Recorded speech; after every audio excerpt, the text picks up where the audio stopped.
St Athanasius the Great, Pope and Patriarch of Alexandria, on the verse, "All things were delivered to me by my Father, and none knows who the Son is, save the Father, and who the Father is, save the Son, and he to whomsoever the Son wills to reveal him.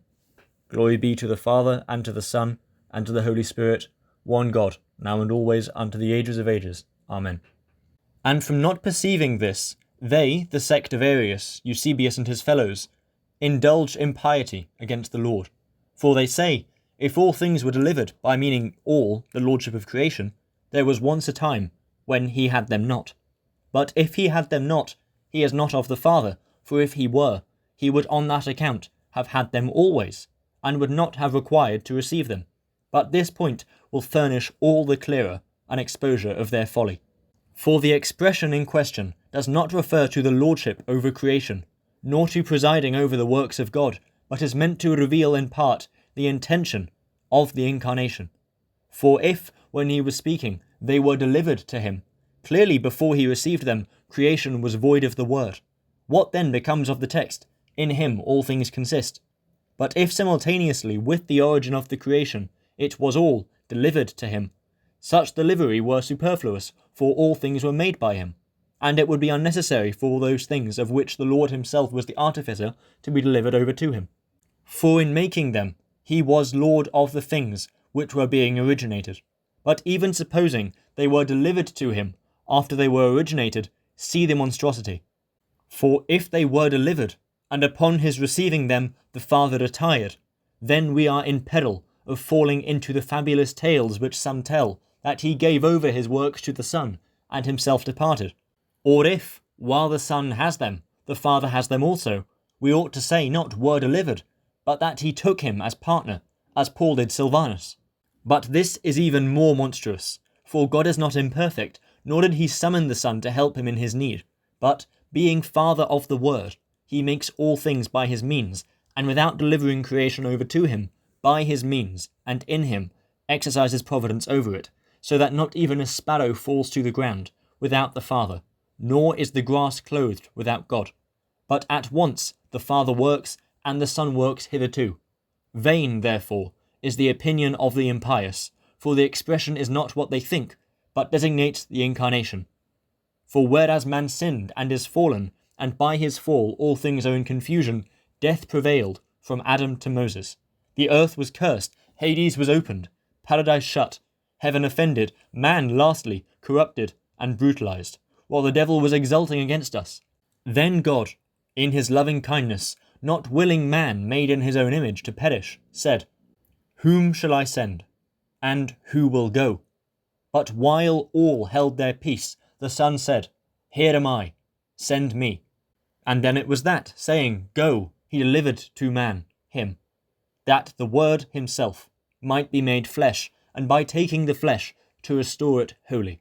For to him, as to a physician, man was delivered, to heal the bite of the serpent, as to life, to raise what was dead, as to light, to illumine the darkness, and, because he was Word, to renew the rational nature.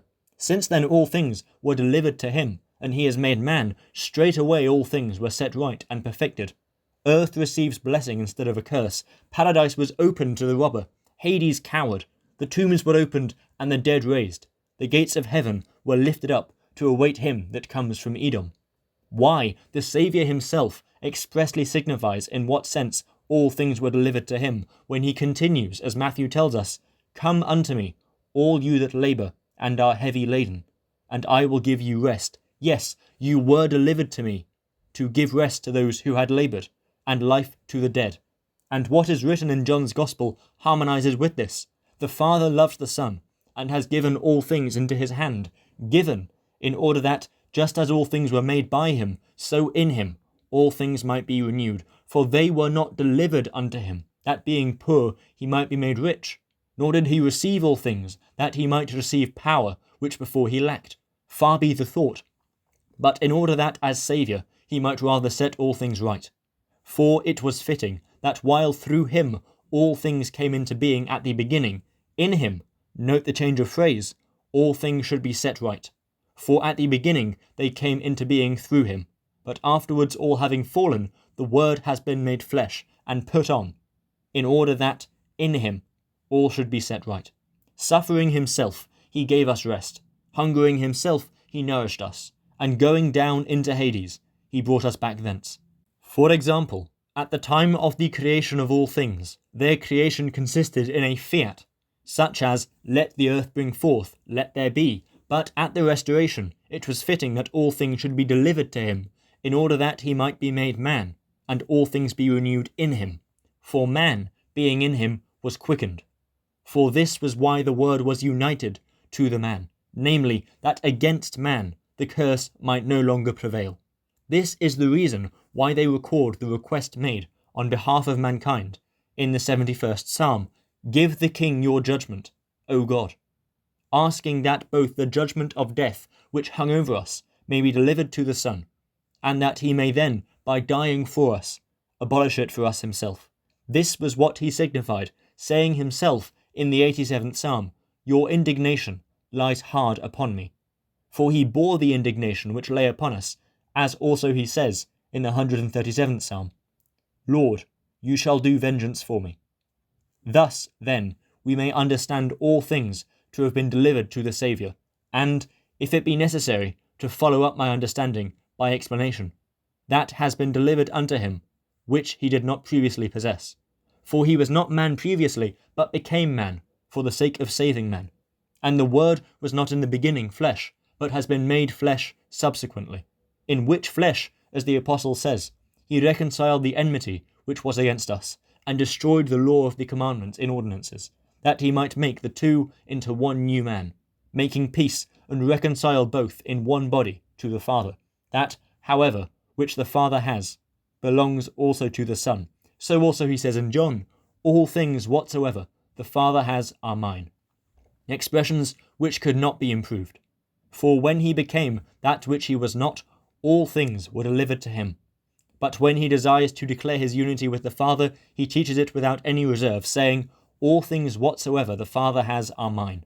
And one cannot but admire the exactness of the language. For he has not said, all things whatsoever the Father has, he has given to me, lest he should appear at one time not to have possessed such things, but are mine. For these things, being in the Father's power, are equally in that of the Son. But we must in turn examine what things the Father has. For if creation is meant, the Father had nothing before creation, and proves to have received something additional from creation. But far be it to think this, for just as he exists before creation, so before creation also he has what he has, which we also believe to belong to the Son. For if the Son is in the Father, then all things the Father has belong to the Son. So this expression is subversive of the perversity of the heterodox in saying that if all things had been delivered to the Son, then the Father had ceased to have power over what is delivered, having appointed the Son in his place. For in fact the Father judges none, but has given all judgment to the Son. But let the mouth of them that speak wickedness be stopped. For although he has given all judgment to the Son, he is not, therefore, stripped of lordship, nor because it is said that all things are delivered by the Father to the Son, is he any the less over all, separating, as they clearly do, the only begotten from God, who is by nature inseparable from him, even though in their madness they separate him by their words, not perceiving, the impious men, that the light can never be separated from the sun, in which it resides by nature, for one must use a poor simile, drawn from tangible and familiar objects, to put our idea into words, since it's overbold to intrude upon the incomprehensible nature of God. As then, the light from the sun, which illumines the world, could never be supposed, by men of sound mind, to do so without the sun, since the sun's light is united to the sun by nature, and as, if the light were to say, I have received from the sun the power of illuminating all things, and of giving growth and strength to them by the heat that is in me, no one will be mad enough to think that the mention of the sun is meant to separate him from what is his nature, namely the light.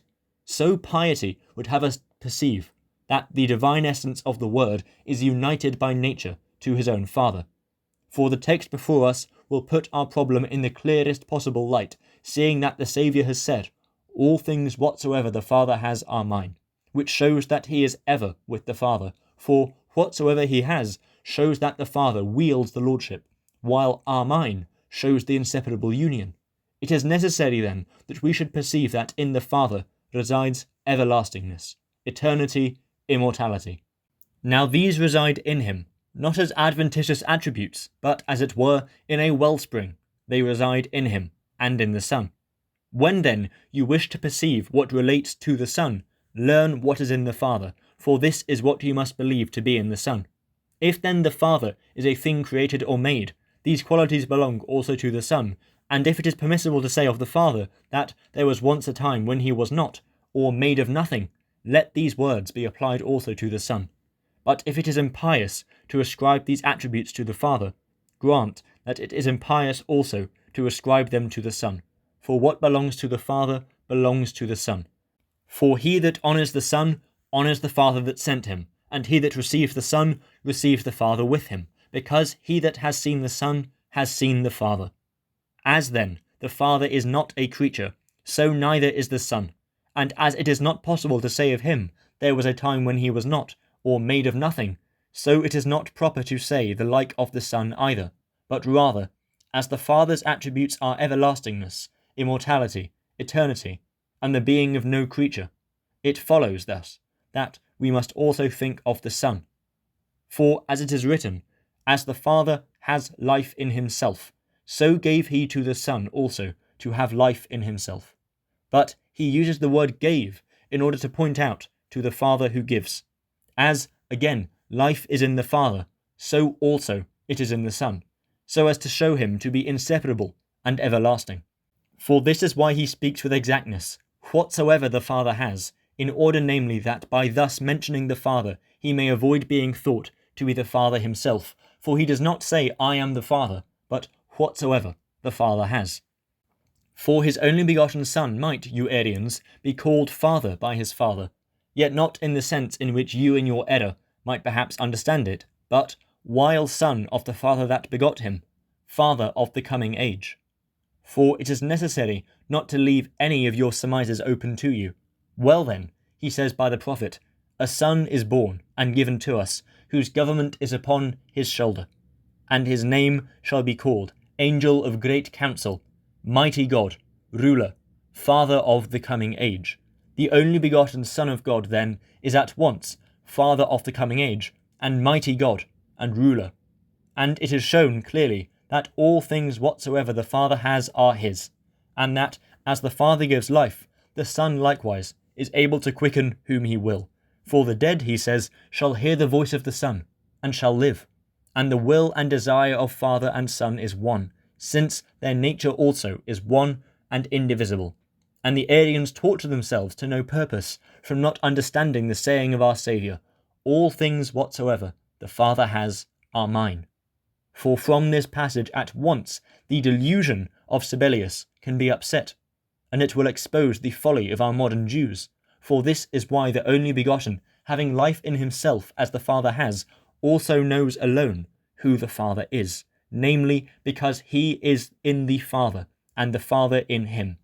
For he is his image, and consequently, because he is his image, all that belongs to the Father is in him. And he is an exact seal, showing in himself the Father, living word and true, power, wisdom, our sanctification and redemption.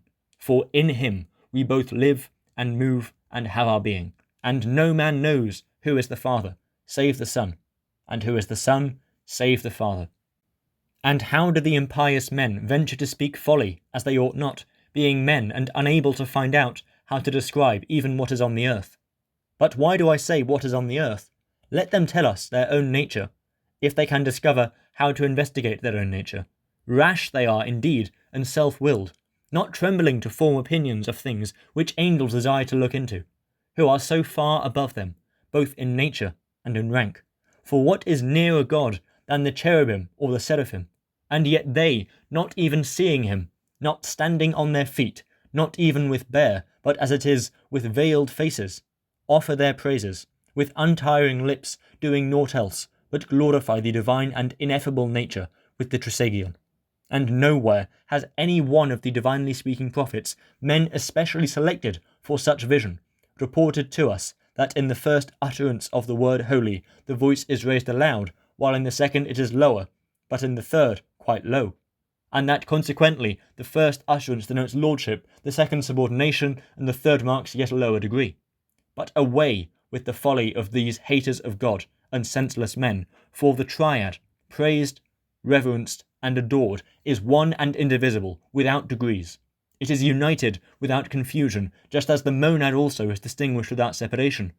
For the fact of those venerable living creatures offering their praises 3 times, saying, Holy, holy, holy, proves that the 3 subsistences are perfect, just as in saying, Lord, they declare the one essence.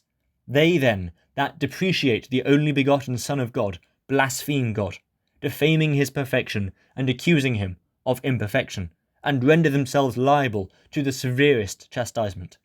For he that blasphemes any one of the subsistences shall have remission, neither in this world nor in that which is to come. But God is able to open the eyes of their heart, to contemplate the Son of Righteousness, in order that, coming to know him, whom they formerly set at naught, they may with unswerving piety of mind, together with us, glorify him, because to him belongs the kingdom, even to the Father, Son, and Holy Spirit, now and forever.